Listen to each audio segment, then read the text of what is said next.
우리 오늘 함께 생각할 하나님 말씀은 누가복음 19장 11절부터 28절까지 보도록 하겠습니다.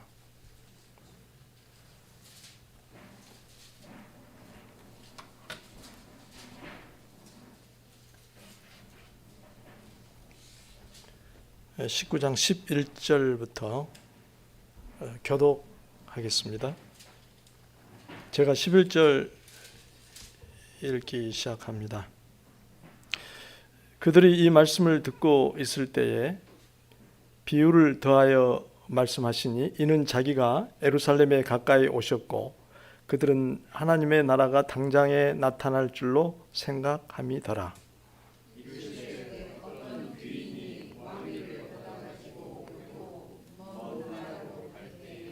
그 종 열을 불러 은화 10문화를 주며 이르되 내가 돌아올 때까지 장사하라 하니라.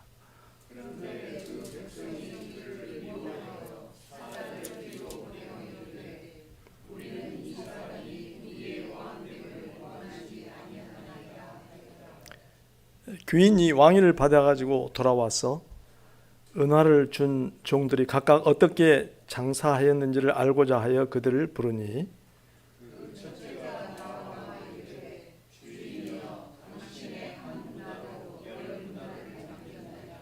주인이 이르되 잘하였다 착한 종이여 내가 지극히 작은 것에 충성하였으니 10 거울 권세를 차지하라 하고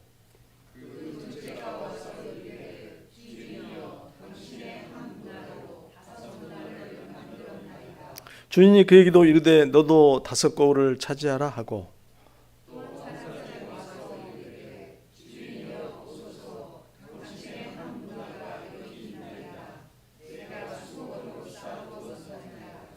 이는 당신이 엄한 사람인 것을 내가 무서워함이라. 당신은 두지 않은 것을 취하고 심지 않은 것을 거두나이다.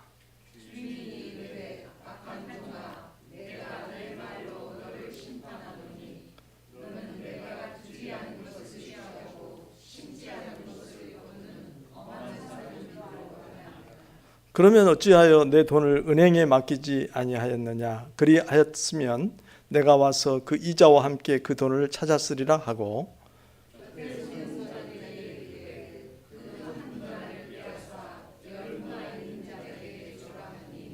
그들이 이르되 주여 그에게 이미 10문화가 있나이다.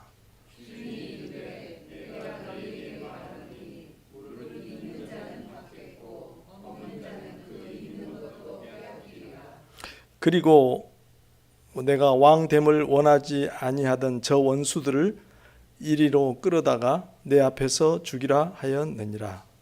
28절 우리 같이 읽읍시다. 예수께서 이 말씀을 하시고 예루살렘을 향하여 앞서서 가시더라. 지금 우리가 성경 읽기를 누가복음을 한참 거의 다 읽어가죠. 그래서 관례대로 그 중에 읽은 말씀 중에 한 부분 택하여서 생각하도록 하겠습니다. 우선 누가복음 서론을 길게 하기는 할 수는 없고요. 간단하게 개요만 제가 만든 개요를 오늘 말씀의 도입으로 생각을 해보도록 하겠습니다. 1, 2장은 세례자 요한과 예수님의 출생에 관한 기록이 되어 있고요. 3장과 4장 일부는 예수님의 공적인 사역 활동 준비하는 부분 나와 있고 4장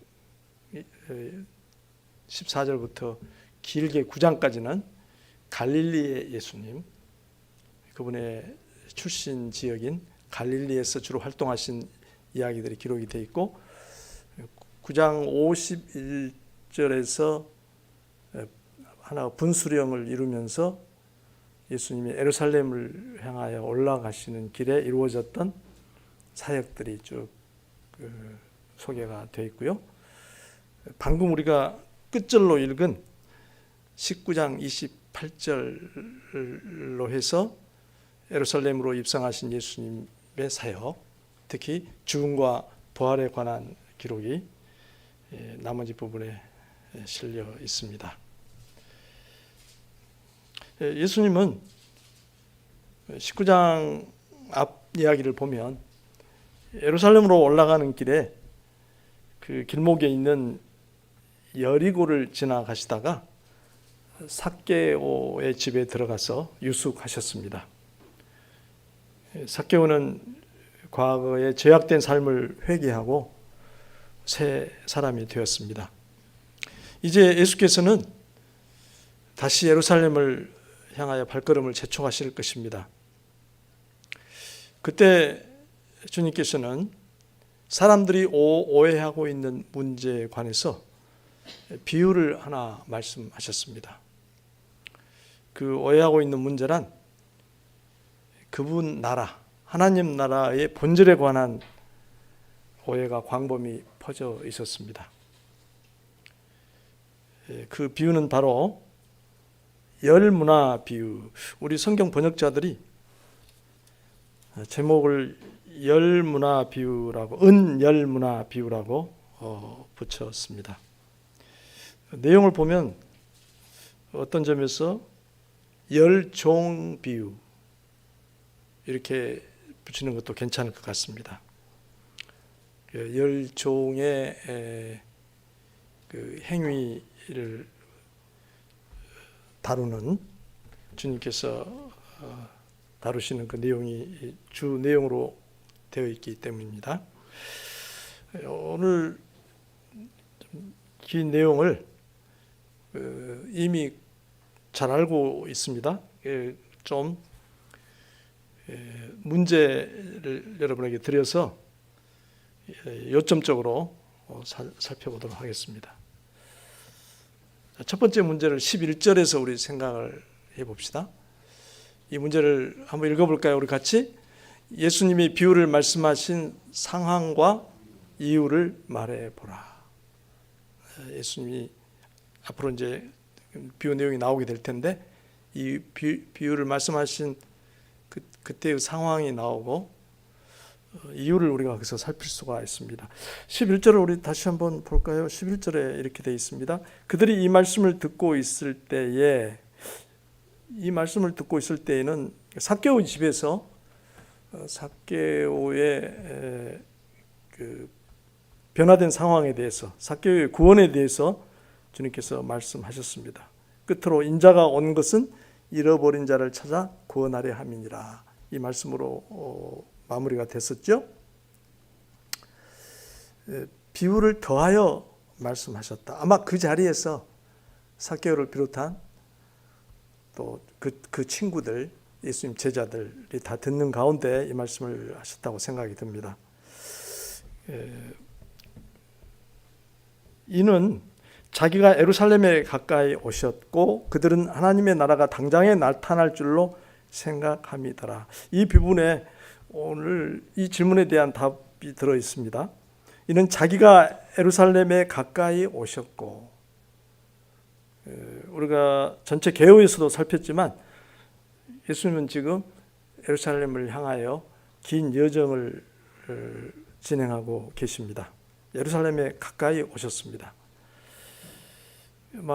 성경의 기록을 다 종합한다면 이번이 아마 세 번째 예루살렘 방문이 될 것 같고 어쩌면 마지막이 될 걸로 기대가 되었습니다. 그래서 사람들을 예루살렘으로 향하시는 주님의 발걸음에 대한 예상과 기대는 좀 다른 때와 더 달랐던 것 같습니다. 그 상황을 우리들이 염두에 두고요. 그들은 하나님의 나라가 당장에 나타날 줄로 생각함이더라. 당시의 어떤 사회적 분위기가 압축적으로 잘 묘사되어 있는 구절입니다. 사람들은 하나님 나라가 당장에 나타날 줄로 생각하고 있다는 걸 예수님은 잘 감지하고 계셨습니다. 근데 그것은 비단 일반 대중 얘기가 아니었고 제자들도 같은 생각을 공유하고 있었던 것 같습니다. 그 내용이 이제 그런 것들이죠. 예루살렘에 올라가시면 예수님의 사역이 절정을 이루게 될 것이다. 이제 주님 사역은 거기서 정점을 찍으면서 종결되게 될 것이다. 최후의 목적지에 도달할 것이다 하는 기대가 충만했습니다. 그래서 메시아로서 왕위에 마침내 오르실 것이고 당장 하나님 나라를 이 땅에 세우고 만국을 다스리기 시작할 것이다. 물론 그 민족을 지배하고 있던 로마는 쫓겨날 것이다. 이런 메시아에 대한 기대가 특히 예수님을 따르는 사람들 가운데 충만했던 것 같습니다. 그것을 살필 수 있는 것은 제자들의 그 행태였습니다. 사도들은 그렇게 되면 큰 권력을 누리게 될 것으로 기대를 했습니다. 이 자리에 오기까지 주님께서는 몇 차례 자신의 고난과 죽음을 예고하셨지만 제자들은 알아듣지를 못했습니다. 그 결과 누가 높은 자리를 차지할 것인가 하고 다투기 일쑤였습니다. 대표적으로 세베대의 어머니가 세베대의 부인인 야고보 요한의 어머니가 주님께 와서 자녀들을 부탁한 사건을 우리는 잘 기억하고 있습니다. 이상과 같이 사람들은 예수님이 이번에 예루살렘에 올라가시면 당장 지상에 하나님 나라를 세우시고 왕으로 등극하실 것으로 생각을 했습니다. 제자들도 예외는 아니었습니다.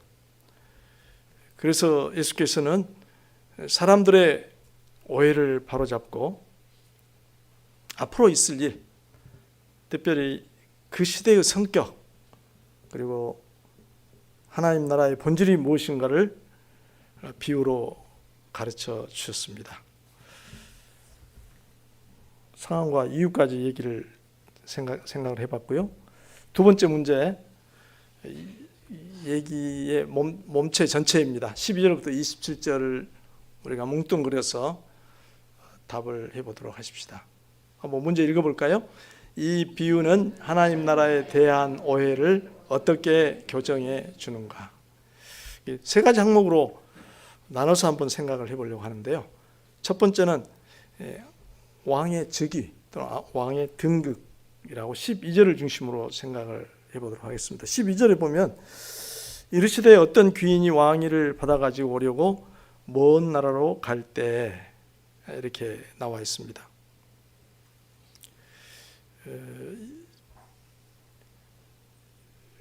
그리스도께서는 당장의 지상에 왕국을 세우시는 게 아니었습니다.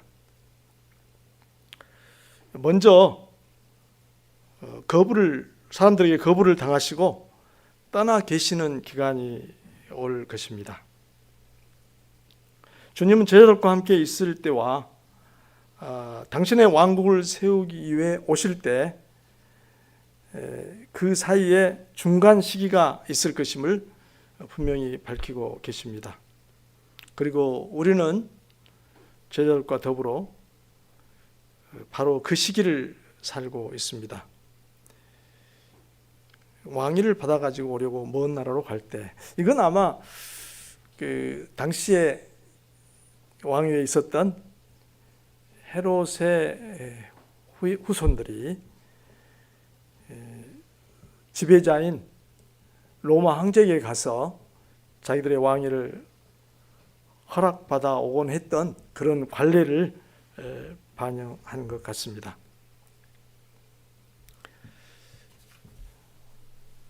두 번째, 그 사이에 종들의 책임, 백성의 책임에 대해서 이 비유는 잘 얘기해 주고 있습니다. 12절부터 13절을 우리들이 눈으로 살피면서 생각을 해보도록 하십시다.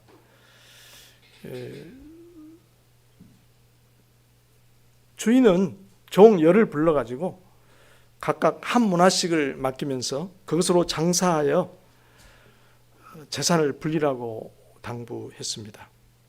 물론 그 종 열은 분명히 자신이 신뢰하는 사람들이었을 것입니다. 문화는 하루 품삯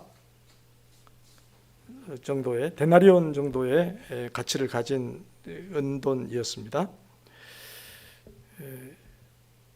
그 중간 시기에 종들은 주인이 맡기신 임무를 수행할 책임을 부여받았습니다.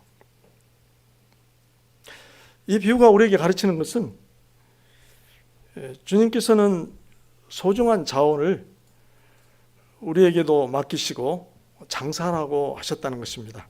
주님이 다시 오실 때까지 충성스럽게 우리에게 주어진 일을 섬겨야 합니다.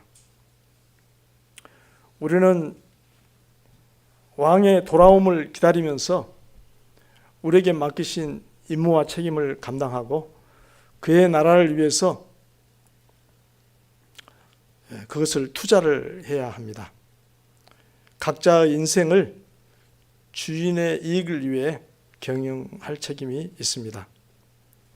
이러한 삶은 성경의 여러 가지 방식으로 표현되어 있습니다. 우리 귀에 익숙한 대로 하나님의 나라와 그 의를 구하는 것, 또 보물을 하늘에 쌓아두는 것, 또 내가 너희를 택한 것은 너희가 가서 열매를 많이 맺게 하려 함이라고 하신 말씀, 세상에서 착한 행실로 빛과 소금의 사명을 다하라고 하신 말씀 등 여러 가지 방식으로 표현이 되어 있습니다. 그런 점을 우리들이 이 비유에서 살필 수가 있겠고요. 세 번째는 왕의 심판에 대한 부분을 살펴볼 수가 있겠습니다. 14절 이후에 주인이 돌아와서 종들과 결산하는 내용이 나오고 있습니다. 물론 여기서는 세 종과만 결산하는 내용이었지만 나머지 7사람도 종도 마찬가지로 주인과 더불어서 결산의 시간을 가졌을 것입니다. 마지막 때 각 사람과 주님께서는 정산하고 그의 삶을 평가하실 것입니다. 모든 신자에게 결산의 때가 올 것입니다. 그들은 주님이 계시지 않는 동안 지상에서 주님이 그들에게 위탁하신 것을 어떻게 경영하였느냐에 대해 평가를 받을 것입니다. 착한 종에게는 훨씬 더 많은 책임을 맡겨주셨습니다. 그들은 주인의 통치에 참여하는 특권을 누리게 되었습니다. 요한계시록 22장 5절에도 이런 표현이 있습니다. 구원받은 자들이 세세토록 왕노릇 하리로다. 여기서 우리가 주목할 구절은 작은 일에 충성하였으니라는 말씀입니다. 주님께서는 은혜롭게도 작은 수고, 작은 업적을 높이 평가해 주신다는 것입니다. 충성스럽게 자신의 사명을 감당한 종들에게 수고에 넘치는 보상을 해 주실 것입니다. 그러나 그분이 왕됨을 반대하였던 사람들에게는 징벌을 내리실 것입니다. 그때는 악이 소멸되고 의의 통치가 완전하게 실현이 될 것입니다. 이번 문제를 정리해 보자면 이상과 같이 예수님은 당장 왕에 오르시는 게 아니라 먼저 거부를 당하실 것입니다. 죽음과 부활 후에 이 땅을 잠시 떠나 계실 것입니다. 그러는 동안 우리는 충실하게 섬겨야 합니다. 하나님의 뜻대로 그분의 이익을 위하여 인생을 경영해야 하는 것입니다. 주님은 하나님 나라의 왕으로 다시 오셔서 각 사람의 인생을 평가하여 상과 벌을 주실 것입니다. 세 번째 문제 생각해 보도록 하겠습니다. 20절부터 23절 가지고 이 문제를 생각해 보겠습니다. 문제 한번 읽어볼까요? 세 번째 종의 이유는 타당한가? 그는 어떤 근거로 단죄를 받았는가? 이 석절을 우리 한번 다시 이 비유에서 상당히 생각이 좀 필요한 부분인데 20절부터 22절, 23절까지를 교독을 한번 하겠습니다. 또 한 사람이 와서 이르되 주인이여 보소서 당신의 한 문화가 여기 있나이다. 내가 수건으로 쌓아 두었었나이다.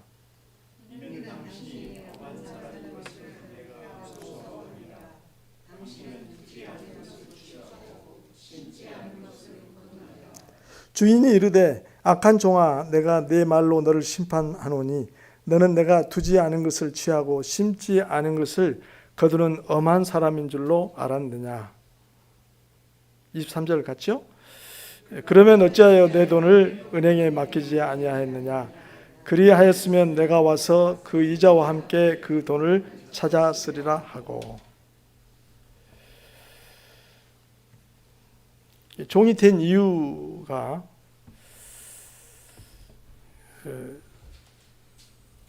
얼른 와닿지 않은 부분도 좀 있는 것 같습니다. 근데 핵심은 주님을 엄한 사람으로 생각했다는 것입니다. 주님이 엄한 사람인 것을 그는 알고 무서워해서 수건으로 쌓아두었다고 자기 변명을 했습니다. 그러니까 혹시 투자해서 또는 사업을 해서 실패나 손실이 났을 경우에 그것을 용납하지 않고 가혹하게 질책하실 그런 분으로 주님을 이해했다는 것입니다. 또 두지 않는 것을, 심지 않은 것을 거두는 분으로 그는 오해를 했습니다. 아무 대가 없이, 투자 없이 이익을 챙기는 그런 분, 말하자면 정의롭지 못한 분이라는 의미 있죠.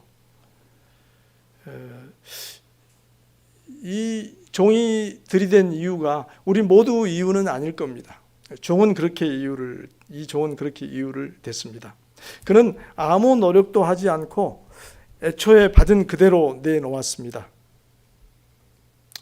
그는 손해를 보거나 떼먹지는 않았습니다. 오히려 잘 숨겨서 안전하게 보관하였습니다. 문제는 그렇게 한 동기, 그의 동기에 있습니다. 그 종은 안전한 길을 선택했습니다. 그는 위험을 회피하느라 아무 일도 하지 않았습니다.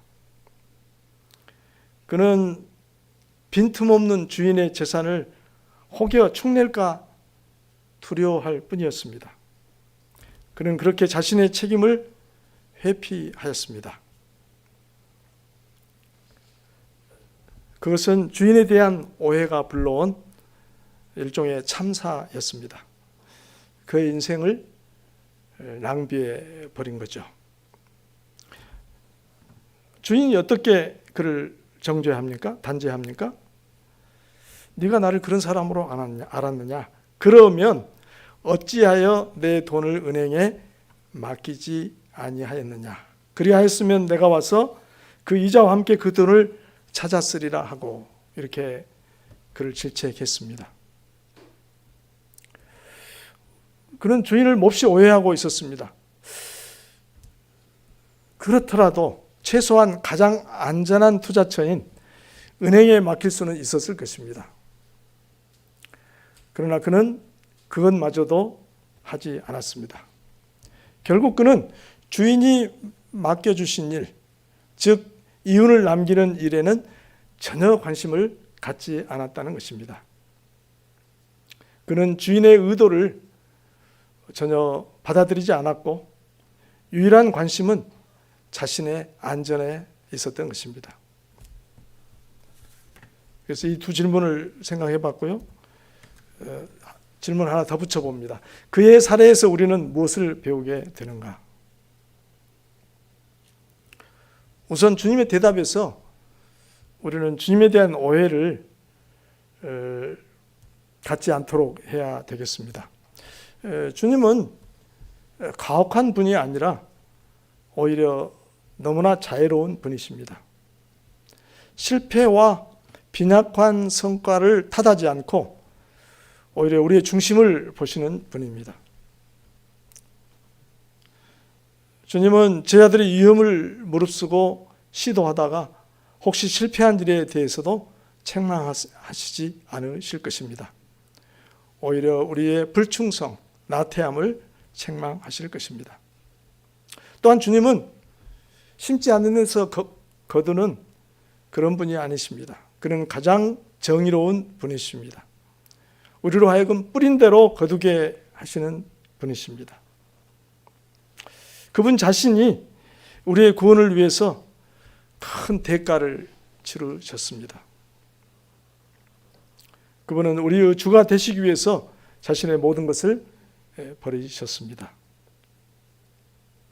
이상과 같이 세 번째 종은 단죄를 받았습니다. 하나님의 백성은 이 땅에서 두 손 놓고 살 수가 없습니다. 온갖 변명을 내놓을 수 있을 것입니다. 어떤 이들은 준비가 되지 않았다고 느낄 수가 있을 것입니다. 어떤 이들은 자신에게 맡겨진 책임을 잘 감당하는 일이 힘에 부친다고, 어렵다고 생각할 수도 있을 것입니다. 혹은 하나님의 관심보다는 자신의 의지에 더 마음을 쏟기도 합니다. 그들은 주님이 맡기신 문화를 빼앗기고 말 것입니다. 그럼 우리는 어떻게 살아야 하겠습니까? 우리 인생을 잘 경영하여 하나님께 이익을 남겨드려야겠습니다. 주님이 맡기신 일에 충성을 다하여야겠습니다. 우리 인생이 그분께 영광 돌리는 삶이 되도록 날마다 그분의 쓰임을 받도록 해야 되겠습니다. 나의 관심과 초점이 내게 향하는 게 아니라 주님께 맞춰지도록 해야 되겠습니다.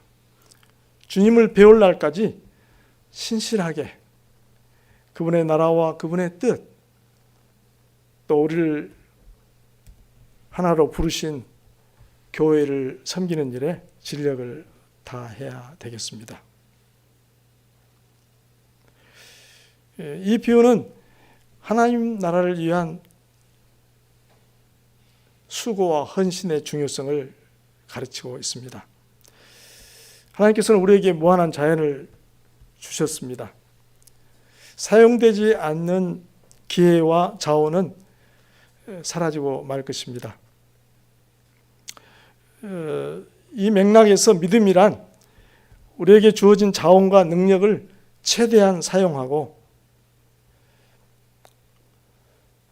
막연한 염려나 또 자기 중심성을 버리고 이 땅에 사는 동안 하나님의 뜻을 열심히 추구하는 것입니다. 우리는 충성스럽고 그야말로 생산적인 그리스도의 종인가를 오늘 스스로 돌아보는 시간이 되었으면 좋겠습니다. 이제 요점을 세 가지로 정리를 해보도록 하겠습니다. 갑은 우리 가로에 넣어서 답을 해볼까요? 예수님은 영원한 하나님 나라의 왕으로 다시 오신다. 이 비유가 가르치는 굉장히 중요한 진리였습니다. 납은 답을 넣어볼까요? 우리는 하나님의 뜻을 따라 인생을 아까 무슨 단어를 제가 자주 말씀드렸는데 경영할 책임이 있다. 그다음에 답은 우리의 삶은 각각 주님께 뭐와 보상을 받게 된다.